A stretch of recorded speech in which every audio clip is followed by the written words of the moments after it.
What's up, nerds? I'm Chase Randolph, author of The Descendant Saga, book one of this space opera, Altar of Scales. It's currently available on Amazon. Look at the links in the video description, comments, blah, blah, blah, whatever.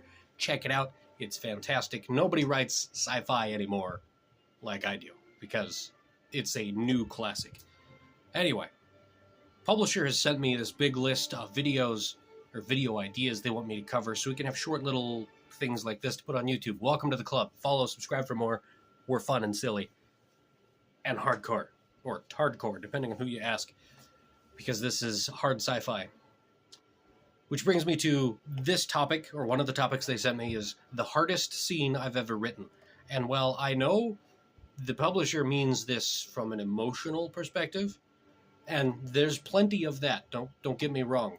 And a lot of that deals with having read it and edited it. It deals a lot more with my past and my history than I intended to when I started writing this. So I'm going to leave some of that personal trauma off of the internet and let you find it in the book, and instead talk about what was mechanically the hardest to write. There's several scenes of combat between spaceships in orbit around planets, and because this is science fiction and not science fantasy, I did math. And I'm not good at math. That was the hardest scene to write because I did math.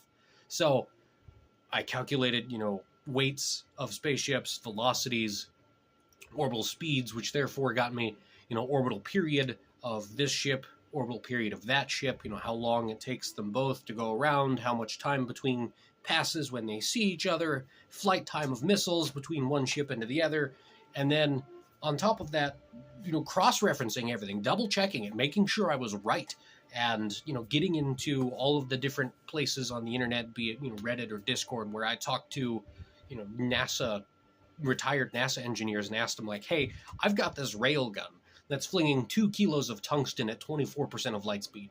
If they hit a spaceship, is it going to poke a little hole in the spaceship, or is it going to dissipate all that kinetic energy and turn said spaceship into an orbital cloud of glitter?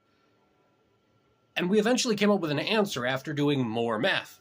So I'm going to keep writing and editing and publishing books, and you can keep reading them and find out in the future whether the spaceship gets a little hole poked in it or if it becomes an orbital cloud of glitter. Party hardy.